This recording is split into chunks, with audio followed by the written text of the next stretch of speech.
Ladies and gentlemen, welcome to this Bar Down podcast where we talk all things Rocket League and Rocket League esports. I am your host, Vexum, joined here by my co-host, Marvel Man. Marvel Man, give him what's up. What's up, guys?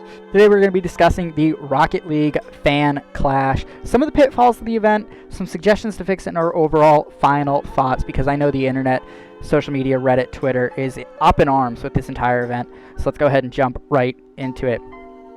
Firstly, what was the Rocket League Fan Clash? Rocket League Fan Clash was an event hosted by the RL Esports and Rocket League Psionics team throughout the World Championships that allowed users to pick a team, any of the top 8 teams. So it could have been Energy, Moist, BDS, Falcons, Furia. It goes on and on. You pick a team, and then every goal, assist, or save that you scored in an online match would go to a pool of points for everybody who picked that team. It had nothing to do with the actual results of the actual competition. It was a community event for the players themselves. And they quoted it as point normalization will be in effect, meaning if one team has 100 people and another team only has 10 people, well, that team that only has 10 people will get their score multiplied 10 times, so it's even. Everyone has the same chance of winning, theoretically.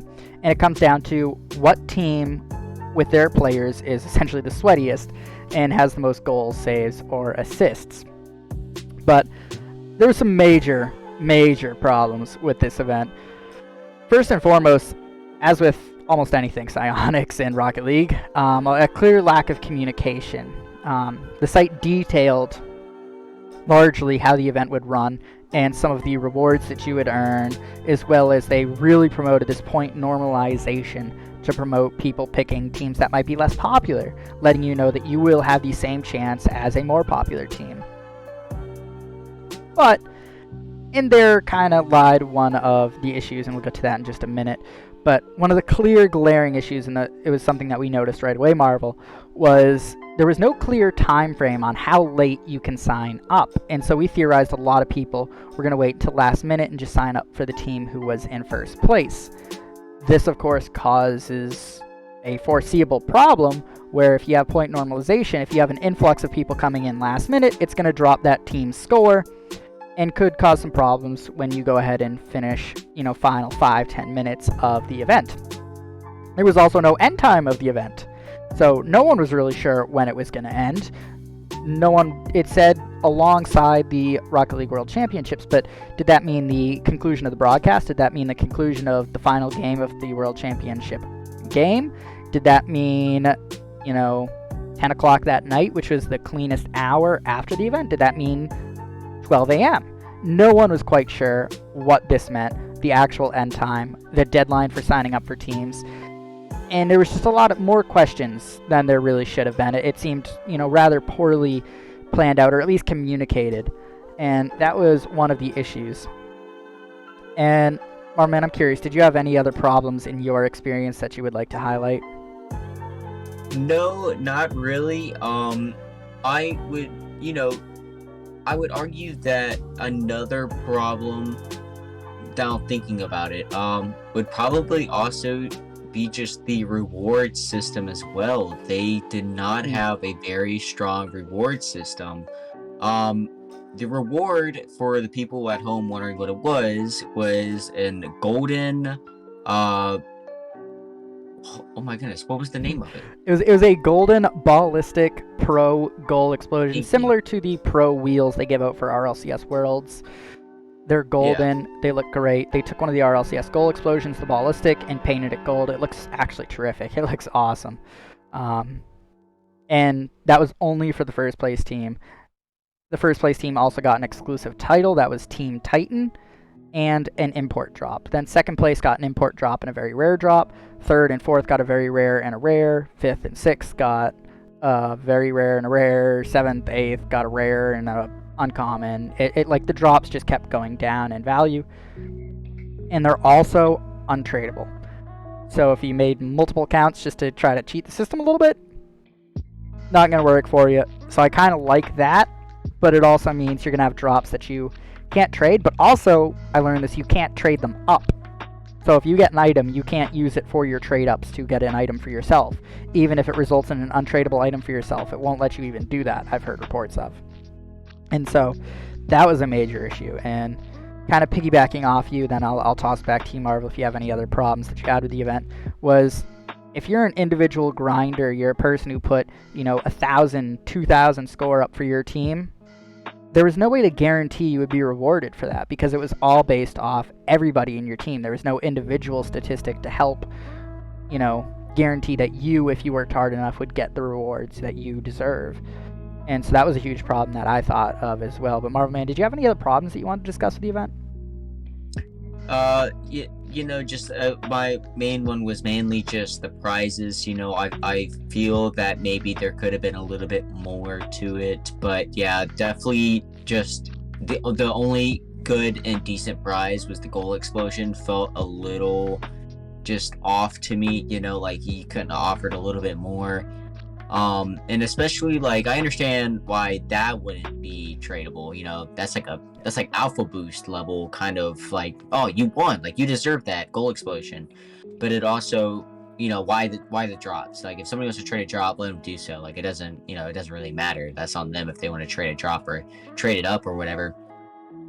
But yeah, that, and also maybe just a way to tell that your points matter a little bit. I know that me and you were grinding some, and we were playing, and it just felt like we weren't really doing anything, and it'd be really great to see somehow that your points do matter, and that out of your like 200 games, you have 36 points overall, and the overall score is like 10 million. You're like, well, I guess I'm doing something. So, it'd be nice to maybe just get a higher, percentage of numbers just to make you feel like you're doing a little bit more. Yeah, absolutely. And kind of getting to the suggestions that we have to kind of fix the event. First and foremost, I want, if somehow anyone at Psyonix or Rocket League sees this, the event, the idea is terrific. I love the idea of it. This should be done for every single LAN, not World Championship. Do it for every LAN. Fall major, winter major, spring major, world championship. Do one for every single one because I love the idea. I think it's terrific. Mm-hmm. As far as rewards go, the idea of taking one of the RLCS drops and painting it gold and calling it pro, that's what you do for wheels for people who attend world championships. That's what you did for the reward. I love it. I love the idea. I think it's a great idea. You give out, pro rewards, gold painted items, Heck, even if you just take common items in the game, take, Tunica wheels, Tunica Pros, gold Tunicas, those things would go insane. Those would be so hard. So I love the idea of the reward. And the exclusivity of it only being for first place, I like, but here's my first suggestion. I wish there was a way that if you're an individual grinder, say like, there's overall leaderboards for each team, right? Team 1 is in first place, Team 2 is in second place, Team 3... and you have to finish first to get the pro item. But if you're in the top 10% of your own team, each team has its own leaderboard. If you're in the top 10% of your own team, you're pulling your weight. So you deserve the pro reward as well. So if you finish in the top, say, 10% of your team that you picked, or the team that wins first place, you will get the pro reward. So if you grind for a team that ends up losing it, but you put in your fair share of the work, you'll get the item. If you didn't put in your fair share of the work, but your team wins, you still get the item. So it rewards your people who really grind and work hard, and also creates more of, like you said, Marvel, a more individual, I feel like I'm doing something, because you can see player in front of you has 1,200 score, you have 1,100, and you're right at that threshold for, the cutoff line for top 10% of your team, so you're going to grind those extra couple of games to pass that person. So it creates more individual goals for grinding, and it's going to help the entire event just attract more as a whole. Kind of the next thought I had too, and Marvel Man, I'm interested to hear maybe some of your thoughts with some of this, was the timing of it too. I feel like you should announce it a week before the event starts, like on a Monday. Say, we're doing Fan Clash next week for the LAN. The LAN starts on Monday. That's when the event starts. You have until Sunday night at 11 o'clock to sign up. So you have a week to pick your team, and then come Monday when the LAN starts, the event starts for everyone, the teams are locked, you cannot join at that point. Before any points are tallied or scored, they're already locked. You're already locked into what your team is. You know how many people are on each team, so points normalization won't be kicking scores around. Because we neglected to say that during the problems.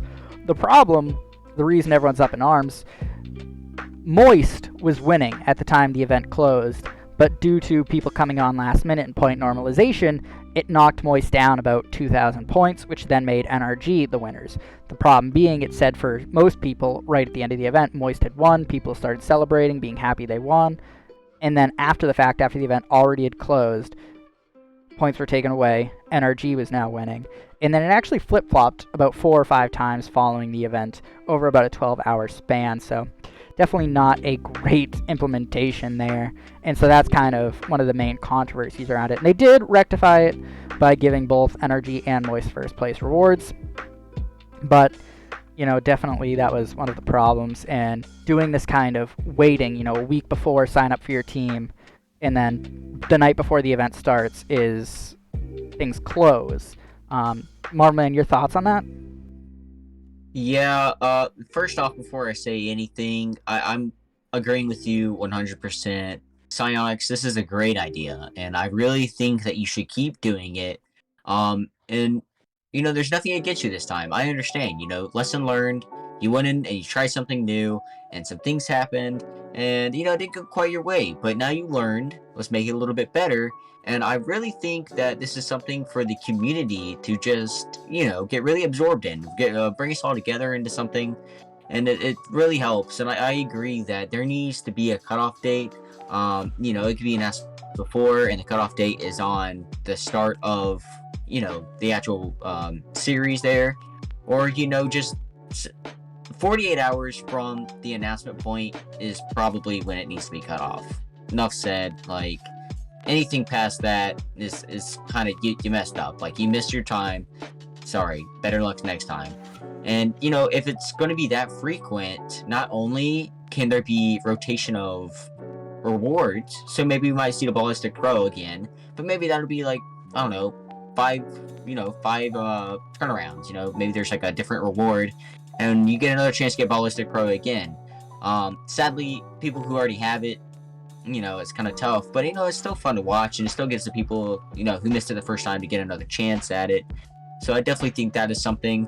And I'm not sure if you mentioned this, which I think you mentioned a little bit of the 10% and everything, but personally, I also think that maybe more than just first place gets it, maybe first and third. I don't know. I know that's a little bit of a hard take, but watching the event, there were so many changes. There was one point where you're oh, Moist is in first, and then out of nowhere, Team BDS, which you haven't heard of the whole time, reaches up and comes out of nowhere, and now it's at a 5,000 point deficit lead, and it's where did they come from?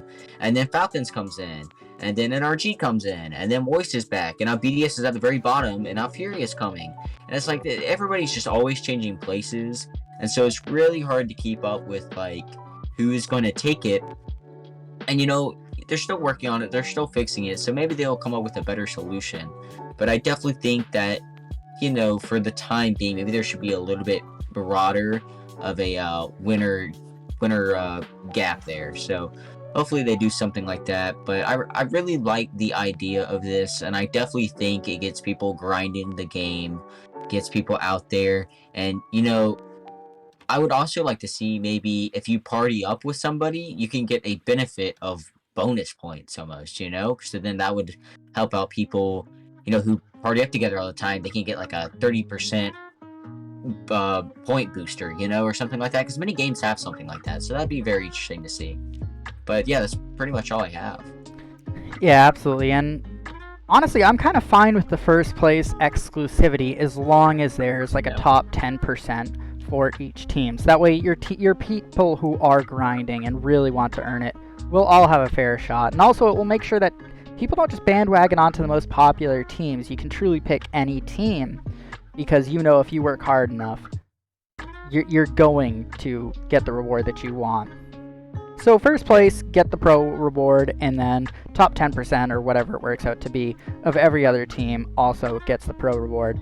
I think that's probably the best way to do it. The time frame, being clear, a week before, 3 days before the event. I would say a week before, just to give people more time to sign up and claim their team, and then the event starts after you already picked your team. And if you hadn't picked your team and the event starts, sorry, you're not going to be able to compete. Because at that point, the normalization, the points, they're all weighted out already. Everything's calculated, so scores aren't changing halfway through the event. You're not getting points taken away. It is what it is. You can actively track it, and it'll be much more even from the very start, and you won't have as many of these massive point swings that we were talking about. And kind of the last suggestion that I had is the idea of the title, the Team Titan. It just kind of missed it for me. I think it's cool, mainly because it's so exclusive, but it's not painted. And it's for anyone who doesn't know, it's just, oh, Team Titan. It's just title. But now if it says, RLCS Fan Clash World's 22 Champion, or RLCS Fan Clash Fall Major Champ, something along that lines. And I'm not suggesting that it should be painted blue like the pros titles, because that might take away from the pros titles a little bit. But you could give it a special paint as well to make it stand out a little more and make it a little more coveted. Perhaps the gold text that is used for the CRL titles and the Grand Champ titles previous to free-to-play. But some sort of paint on the title and say like Fan Clash Fall Major Champion would make it much more personal and much more, unique and awesome for those members who really grinded that. And that one I think should stay exclusive to the winning team. I don't think that should be rewarded to the top 10% of every team. I think only the pro reward, the goal explosion in this case, should go to the top 10% of every team. I think the rewards other than that, the drops, the title, should all be according to what they were, which was the title and drops for first, and then just drops for everybody else. And again, the goal explosion for the top 10% of every team. And I think with those couple implementations, I think this is definitely an event that I loved it. I was thrilled. I was checking the leaderboard constantly. If you fix those couple things, for me, this is an absolute home run. I think this is one of the best things they've ever done. It might be the best thing they've ever done, because I was just thrilling. It was a great idea to get the community involved, get community more into the RL esports scene, even the casual players who just play Rocket League for fun. And I think it's an overall slam dunk. But Marvel Man, your closing final impressions? Yeah, I agree with you on almost everything. Keep doing this. This is definitely something that is keeping your audience engaged. And me as a player, Vexum as a player, we all like it. It's a great idea. There were some flukes this season, and like shake it off. Like, no big, things happen. It's whatever. You do these little bit of changes, you get it spiced up a little bit, and I agree with you. I think it's going to be a home run. I think, this is just something that's going to be really fun for the community to do. I think maybe doing it so often might be a little weird, but I definitely think, it'll be all right. It's just a lot of fun, and celebrating the land. Players something to do. So, I really like the idea. I hope they keep doing it. Absolutely. Well, thank you guys all for tuning in, watching us. We are the Bar Down Podcast. We go live quite frequently over on Twitch. Links will be down in the description. Be sure to join the Discord server. Follow me on Twitter for any and all updates. And until next time, this is the Bar Down Podcast. I'm Vexum. He is Marvel Man, and we're signing out. Peace.